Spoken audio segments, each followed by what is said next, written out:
Hey, Shalom Akim Shalom.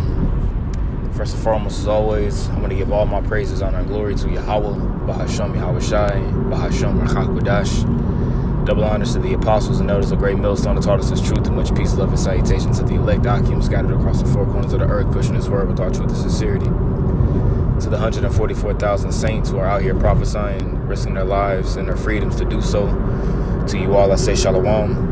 As well as to the large multitude which will consist of men, women, and children who Yahweh B'Hashem Yahweh Shai will have mercy on in these latter days. To you all I say Shalom as well. Yahweh B'Hashem Yahweh Shai, B'Hashem Rachak Barakathum to you all. I'm the brother Tazamah from the Great Millstone Dallas camp, coming back with another lesson. The Lord willing is going to be edifying to the flock of Yahweh B'Hashem Yahweh Shai. And wow, Esau the demon. How do you have -1 dislikes? I got to screenshot that, I'm sorry. But yeah, wow. Anyways, what I want to do is I want to do a real quick lesson this morning on my way to work, and I wanted to land back off of Elder Yashawamba's video that he did entitled, it's a response that he did, I believe from the various different, starting with the elders and apostles. I know Elder Apostle Ramlab, I did a lesson going in on this topic, as well as Elder Manata Zagba from the South Carolina camp, and various different brothers, you know. But I was listening to this lesson last night, you know, and it's entitled here, as you see, marriage certificates and marriage and our law, right? And this is Elder Yashawama's page, Remnant Say 144 Ba, and you know, be sure to be subscribed and edified. But what I want to do, because, you know, when you listen to this video, you know, he played a clip from the IUIC on how they said that, you know, you got to get a marriage certificate because everything was in writing, as he read in Sirach, the 42nd, I believe it's the 42nd chapter, the 7th verse, if I'm not mistaken. And how everything was in writing, and, you know, you have to get a marriage certificate in Esau society, in Babylon the Great, to validify your marriage with a woman, when there's nowhere in the scriptures. All right, because what does a contract do? A contract binds you to something. All right, a contract will bind you to something, as we have the law, statutes, and commandments, and it binds us to Yahweh B'Hashem Yahweh Shai. If we take heed and follow after his commandments, a marriage contract will bind you to the rules and regulations of Esau's society. Like the elder mentioned in this video, you know, you have an athlete that make millions of dollars, you know, not even just an athlete, you know, you could just be a regular individual, you know what I'm saying? And you get married in Esau's system, or how the system of Esau sets it up with a marriage certificate and marriage license and all sort of kind of stuff. And what can happen, man? A woman or y'all can split up, or whatever the case may be, get a divorce, and she can take half of everything that you have. You know, and that's nowhere in the scriptures that a woman, if you get a divorce, a woman has to take half of what you have. You know, or if you get a divorce, or whatever the case may be, the woman has to, you know, the kids have to go live with the woman, and you gotta set up days to go see them, and, you know, all this other kind of madness and child support. All these things come with a marriage certificate. Okay, which in this entirety, let's just grab a real quick precept first. All right, let's go ahead and grab this in the yeah, hold up. I know it's in Ecclesiastes. Right, this is Ecclesiastes 7:26. Now, I'm not saying there to the woman who this applies to. This applies to them. Okay, this isn't in general, because we understand that there are women who are out here who will have mercy. All right, who will receive mercy. I'd rather say who Yahweh B'Hashem Yahweh Shai is going to deliver. So, all right, if this don't apply to you and you are doing what you can, all right, hey, kudos to you. But this does go out to the majority of women, because the majority of women aren't following after righteousness. This is Ecclesiastes 7:26. It says, and I find more bitter than death the woman, all right, whose heart is snares and nets, and her hands as bands. So what does a band do? A band it binds you to something. You see, and being in a marriage contract in this world with a worldly woman, which, like I said, a majority of these women are worldly. It can get you caught up. It can get you caught up in a trap. Okay? And a man submitting himself to a woman when it comes to a marriage contract, it makes you equal with the woman, which according to the laws, all right, we're supposed to rule over our women. Okay, we're supposed to be above or over our women when it comes to a marriage. And a marriage contract literally makes a man and a woman equal. That's why a woman can take half of what you have. You see? It says, whoso pleaseth the Most High shall escape from her, but the sinner shall be taken by her. All right, I just want to read that real quick because that's what a marriage contract does. Okay, it binds you to rules, laws, and regulations that aren't of Yahweh B'Shem Yahweh Shai, and it ties you to a Babylonian system. And at the end of the day, when it's all said and done, you know, you guys at IUIC that's teaching this doctrine, man, it's really just you're trying to please, you're trying to have a message pleasing to the world, which Yahweh Shai said, marvel not at the world hate you. You see, but you want to have this soft feel good message. Matter of fact, let's grab that scripture real quick. Speak unto us smooth things, prophesy deceits. Right. This is Isaiah chapter 30, verse 10. It says, start at verse 9. It says that this is a rebellious people, lying children. You see, and you're lying on the scriptures, man. Nowhere in the scriptures does it say that you got to get a marriage certificate and a marriage license, man. Which we're gonna break this down real quick. Which, you know, the elders already broke it down, but I just wanted to just add on to it. You know, it says this is a rebellious people, lying children that will not hear the law of Yahweh, because the law, the Most High gave us a law on how marriage is supposed to operate. You see, but you guys boast on the law as if you guys are keepers of the law, but you don't keep it. That's why Yahweh Shah said, "You scribes and you Pharisees, you hypocrites, man." You know, you boast on the law as if, you know, the law. You guys are faith-based Israelites, the law. But when it comes to the law, you know, and we bring out the law, and now we're the bad guys, and we're the rapists, and we deal with prostitutes and all this other kind of stuff, man. It says, which say to the seers, see not, and to the prophets, prophesy not unto us right things. What is the right things? The right things are the things that are written within the laws, statutes, and commandments of Yahweh B'Shem Yahweh Shai. Speak unto us smooth things, prophesy deceits. You see, you want to you want to preach a message that's smooth because you don't want your congregation to flee.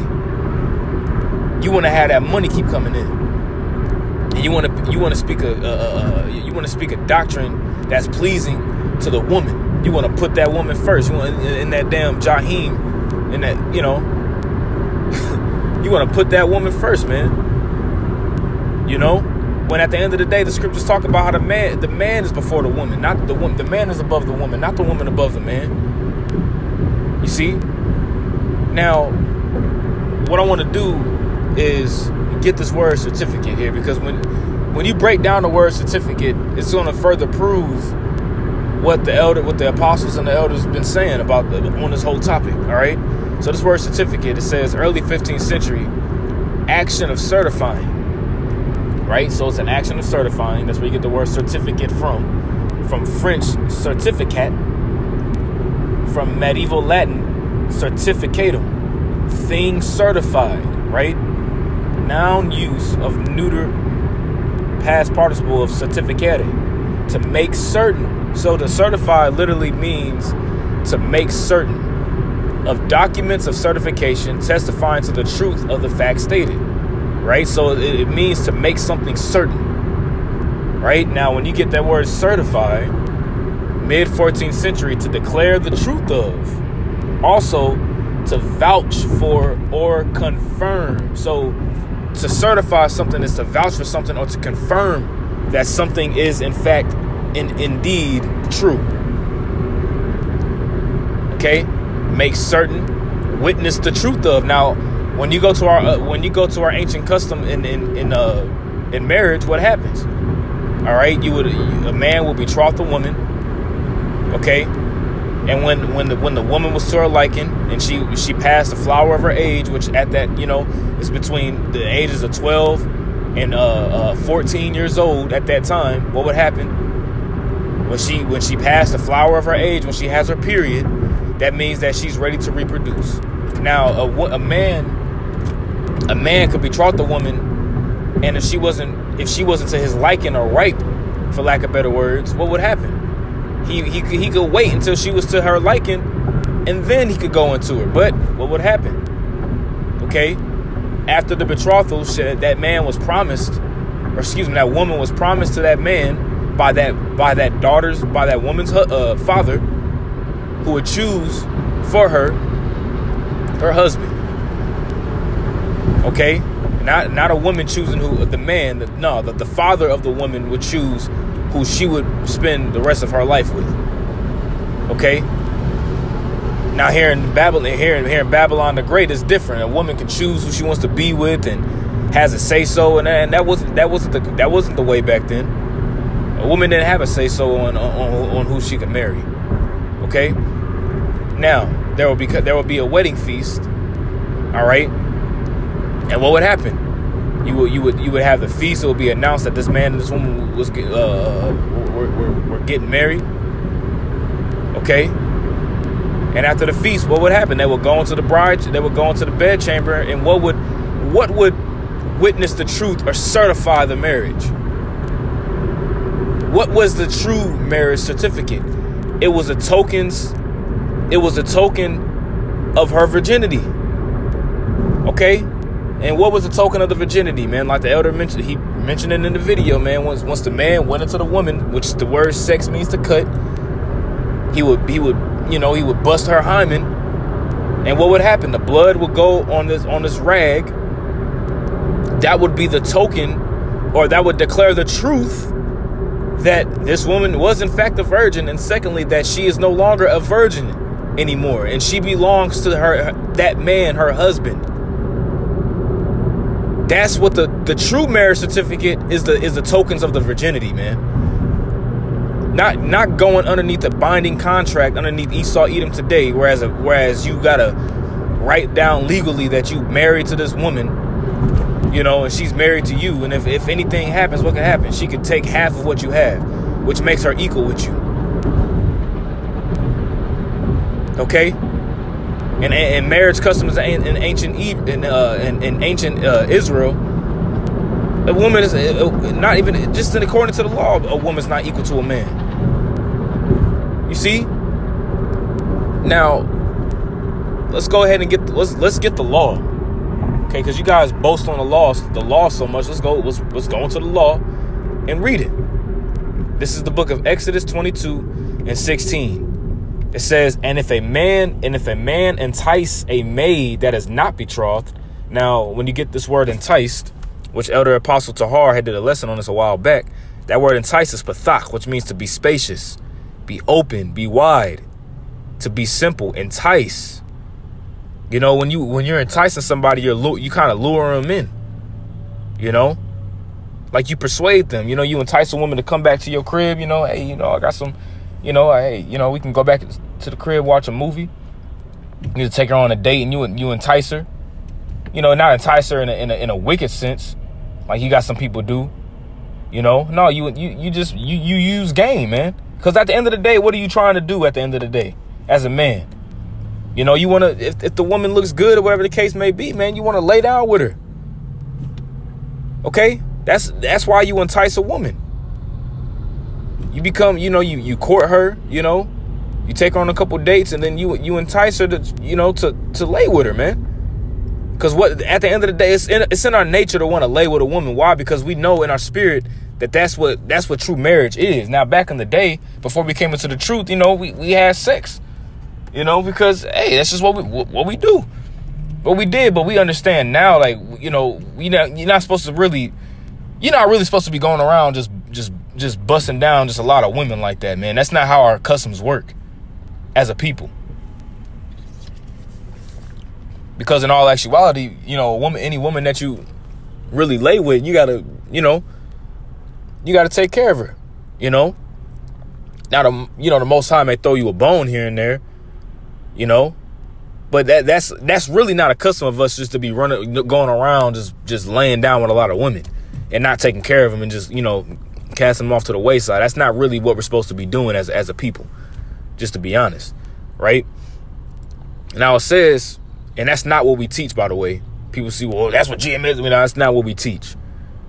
All right. So it says, and if a man entice a maid or a virgin, because that word maid, I want to say is bathwallah, if I'm not mistaken. Right. Bathwallah. This is a woman that has not been touched. A virgin. Okay. That's what you got. Ilama and bathwallah. Ilama is a woman of marriageable age, a young woman. And bathwallah is a woman that has never been touched at all. Okay.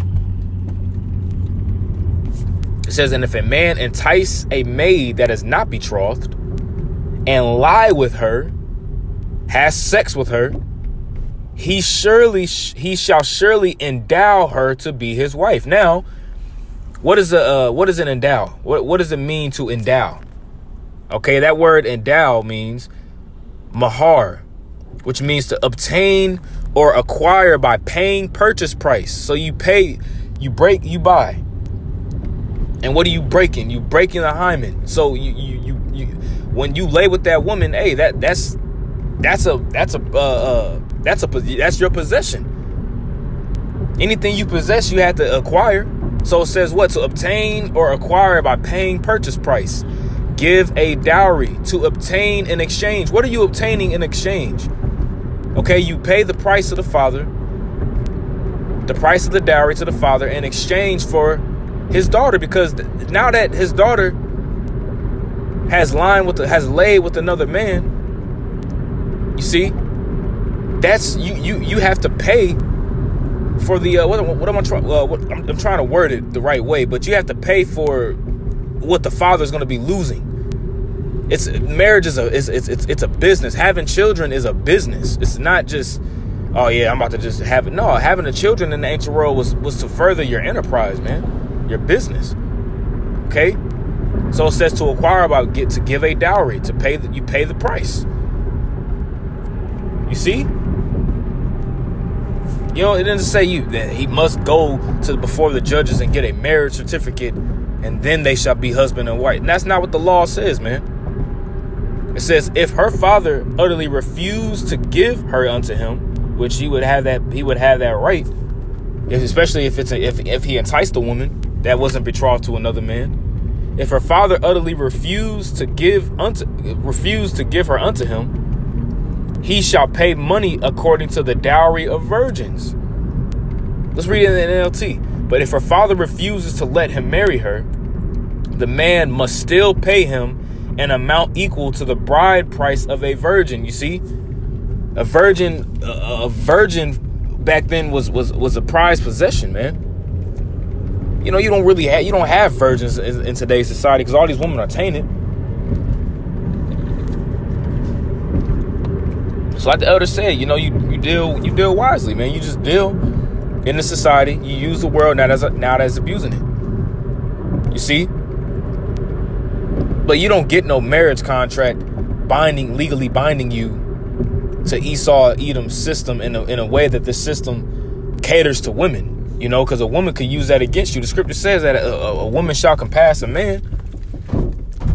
Or that a man will go out of his wits for a woman. And that's another way that a man will go out of his wits. She talking to him, well, I really want to get married, and we should go down to the courthouse and get a certificate of showing that we're married and get a ring, because it's all just a feel good thing. A woman naturally just wants to feel appreciated and good, and they want to feel as if they're certified with a piece of paper, when the real certificate is what we just broke down. The true certificate of marriage, it goes back to the tokens of the virginity. You would pay the father, all right, you would consummate the marriage through sex, and you can actually get that. You can read that in the Zajavin's Bible Compact Dictionary. It tells you that in the dictionary, man. Okay, this is the actual scholars telling you this. That's how marriage is consummated. Okay, not through a damn certificate. which you don't even know what the word, we just broke down what the word certificate means, man. Now let's get this real quick and we'll end it off because, you know, the elders pretty much made the points. You know, I just want to add on to it. This is Deuteronomy 22 and 15. Let's start at verse 14. Verse 13. If any man take a wife and go in unto her, right? So you take a wife and you have sex with her, you know, and hate her, you know, he doesn't want to be with her for whatever reason, and give occasions of speech against her, talking maybe what she's not a virgin, you know, he publicly he makes her a public example, like Joseph didn't do with Mary, right? And bring up an evil name upon her. She wasn't a virgin, you know, whatever the case may be. She committed adultery, and say, I took this woman, and when I came to her, I found her not a maid. I didn't find her to be a virgin. I didn't find her to be untouched, right? Then shall the father of the damsel and her mother take and bring forth the tokens of the damsel's virginity unto the elders of the city of the gate. Now, what is the tokens? What is the reason behind the tokens of the virginity? What is the reason behind that? Did the Most High just set that up just because he was bored and he just wanted to do something? No, the tokens of the virginity validifies and certifies the marriage that a man had with the woman, and that she was definitely untouched. It certifies that. That's the true certificate. That's what the tokens of the virginity was, man. Okay? So let's get this word. It's the proof. Now, what do you use as a marriage certificate today? It proves, right, that you have been married, man. The tokens of the damsel's virginity. It's not going to give me that word tokens. It's all good. It says here in verse 15 in the NLT, then the woman's father or mother must bring the proof of her virginity to the elders as they hold court at the town gate. So you would bring the proof, man. And what does that proof entail, man? That proof entails that the woman was a virgin and that she was untouched. Not no damn marriage certificate binding you legally to contracts and snares and Esau system that's made to keep a man low and to really destroy a man. You know, that goes into the scripture when Yahweh Shah said that they will bind a strong man. That's Matthew 12 and 29, sort of Mark 3 and 27, actually.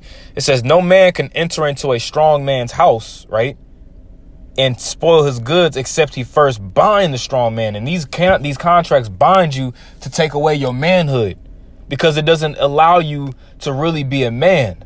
Okay, these marriage contracts and these marriage agreements make a woman equal with you, and it gives women equal power over you, man. That's exactly what it does. Why do you think Esau set forth, you know, women's liberations and feminism and, you know, all these different things? It binds a strong man. Civil rights.